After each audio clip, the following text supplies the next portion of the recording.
ତାହେଲେ ଆସିକି ଗାୟକ ହେଲେ ତୁଲ୍ୟ ହେଇଗଲେ। ଆଉ ମୋର ଦୁଃଖ ବେଶୀ ଏଇ ବାବୁ ଜଣଙ୍କ ଯୋଉ ଠିଆ ହେଇଛନ୍ତି, ମୁଁ ତାଙ୍କ ନାଁ କହିପାରିବିନି, ସିଲୁ ବାବୁ। ବହୁତ ପେଣ୍ଡାଲ ତାଙ୍କୁ ମୁଁ ଦେଖେ, ତାଙ୍କର ବହୁତ ବି ଉନ୍ନତି ଘଟିଲାଣି। ଆପଣ ଦିନେ ଏଇଠୁ ଆସି ଏଇଠିକି ଯାଇଛନ୍ତି, ଏଇଠୁ ଥିଲେ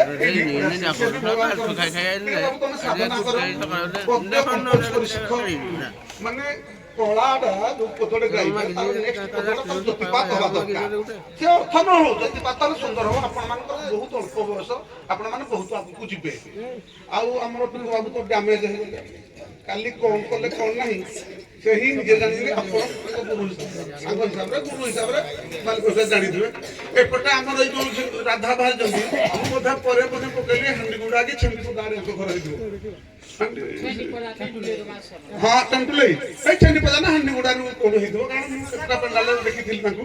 ସେ ଚିହ୍ନି ପାରିଲି, ମୁଁ ତାଙ୍କୁ ଚିହ୍ନି ପାରିଲି। ଆଉ ସବୁବେଳେ କ୍ଷମା କରିବ, ଯିଏ ଜାଣୁ ନ ଜାଣୁ ଜଣେ ବିଚାରକତାକୁ ଯଦି ଗାଁ ବାଲା ବସେଇଛନ୍ତି, ସେ ହିଁ ଜ୍ଞାନୀ। ତାକୁ ହିଁ ତମେ ସମ୍ମାନ ଦେଲେ ତମେ ଏମିତି ନମ୍ବର ପାଇବ, ଏମିତି ଉପରକୁ ଉଠିବ। ସତ କଥା, ଆମେ ଯୋଉ ବିଚାରକ ଆମେ କିଛି ନୁହଁ, ଆମେ ଆପଣମାନଙ୍କୁ ଶିଖିବାକୁ ଆସିଛୁ। ଆପଣମାନେ ପରିଶ୍ରମ କରୁଛନ୍ତି, ଆପଣଙ୍କର ମାଲିକ କ୍ଷୀରଦବାକୁ ଜାଣିଥିବେ। ଆପଣ ହଜାର ହଜାର ଦର୍ଶକ ସହିତ ହଜାର ହଜାର କଳାକାରଙ୍କ ସହିତ ଲଢୁଛନ୍ତି, ପାଠ ଦେଖୁଛନ୍ତି। ଆମେ ଆସିକି ତମଠୁ ଶୁଣିକି ତମରୁ ଯାହା ଶିଖିଲୁ ଆଉ ଗୋଟେ ପେଣ୍ଡାଲରେ ପଚାରିଦେବୁ, ତାଠୁ ଯାହା ଶିଖିଲୁ ଆଉ ଗୋଟେ ପେଣ୍ଡାଲରେ ପଚାରିଦେବୁ। ଆମର ଏଟା ବ୍ୟବସା ନୁହେଁ, ଆମର ଏଟା ନିଶା। ଏଇ ନାଚ ଆମର ନିଶା। ହଁ ଏଠି ଆଉ ଏଥିରେ କ୍ଷମା କରିବେ, ଏଠି ତ ପରିସ୍ଥିତି ମଧ୍ୟ ବାଧ୍ୟ କରୁଛି। ଆମେ ଆଗ ବେଷ୍ଟ କଳାକାର ଦେଖୁଛୁ। ଆମର ବେଷ୍ଟ କଳାକାର ନାରୀ ଭୂମିକାରେ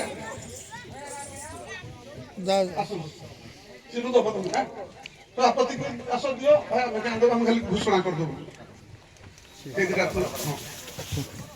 ବେଷ୍ଟ କଳାକାର ନାରୀ ଭୂମିକାରେ ଆମର ମର୍ଦ୍ଦରାଜପୁରର ଆପଣଙ୍କ ନାମ ଆମର ସିଲୁ ବାବୁ। ସିଏ ଏଇ ନାଚ ପାର୍ଟିଟାକୁ ପ୍ରଥମରୁ ଶେଷ ପର୍ଯ୍ୟନ୍ତ ସେ ସୁନ୍ଦର ଅଭିନୟ କରିଛନ୍ତି, କଣ୍ଠସ୍ୱର ସୁନ୍ଦର।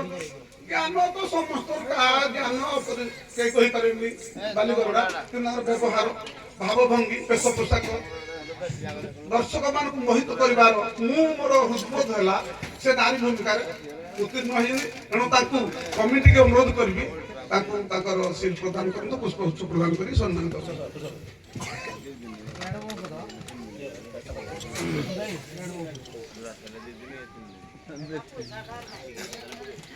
ଅନୁରୋଧ କରିବି ଆମର ରନ୍ତଲେଇର କ୍ଷୀରଦ ବାବୁ କୋଉଠି ଅଛନ୍ତି, ଟିକେ ଦୟାକରି ଆପଣ ପେଣ୍ଡାଲ ପାଖକୁ ଆସିବେ। କାରଣ ଆମର ଉଭୟ ଦଳର ପୁରୁଷ କଳାକାର ହିସାବରେ ଆପଣଙ୍କର କଣ୍ଠସ୍ୱର, ଆପଣଙ୍କର ବ୍ୟବହାର, ଆପଣଙ୍କର ଭାବ ଭଙ୍ଗୀ, ରଙ୍ଗ ରସ ସବୁଥିରେ ମୋର ହୃଦବୋଧ ହେଲା ଆପଣ ଆଜିର ପୁରୁଷ ଭୂମିକା ଭଲ କଳାକାର।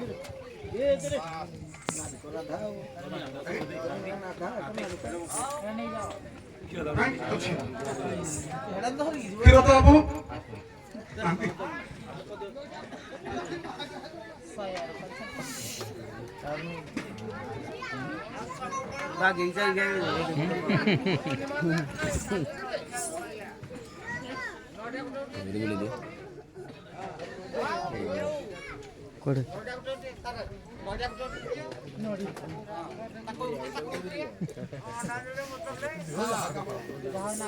ବର୍ତ୍ତମାନ ଆମର ପେଣ୍ଡାଲ ପାଖରେ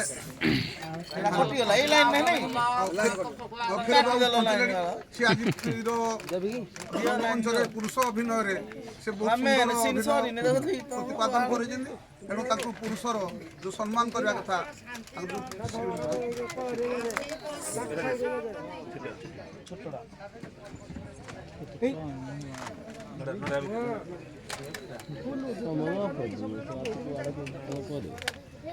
ପେଣ୍ଡାଲର ତ ଆମର କ୍ଷୀରଦ ବାବୁ କହୁଥିଲେ ମନୋଜ ବାବୁ ଯେ ସେ ମୋର ବଡ ଭାଇ ବୋଲି।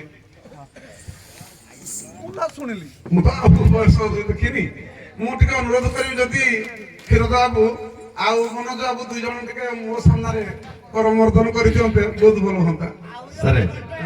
ଯାହାହେଲେ ବି ସେ ବଡ ଭାଇ, ଆମେ ଛୁଆ ଦିନେ ଦେଖିଛୁ। ଆମେ ନାଚ ତ ମୁଁ ଖୁବ କମ ବୟସରେ କଲି, ମାନେ ଏଇ 2010-11 ମସିହାରେ ଯେହେତୁ ଅଛନ୍ତି ଆପଣ ଟିକେ ଗୁରୁ ହୁଅନ୍ତୁ, କିନ୍ତୁ 2011 ମସିହାରେ ଭାଇ ସାର୍ ମୁଁ ନାଚ କଲି।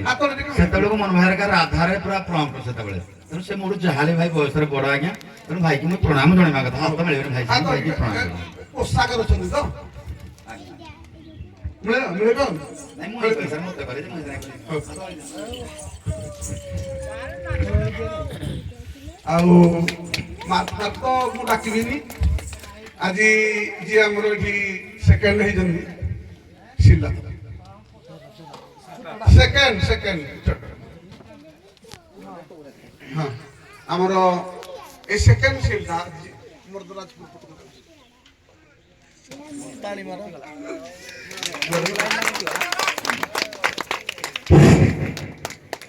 ଆଉ ପ୍ରଥମ ଫାଷ୍ଟ ଶିଲଟା ଆମର ରନ୍ତଲି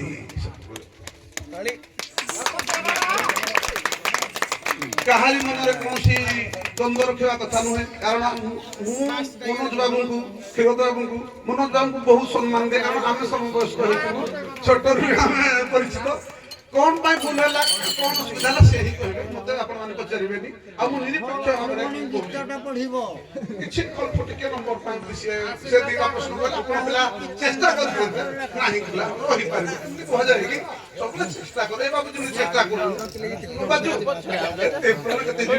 ତେଣୁ ସମସ୍ତଙ୍କୁ ଆଉ ଥରେ ମାନେ ପ୍ରଣାମ ଜଣେଇ ଦର୍ଶକ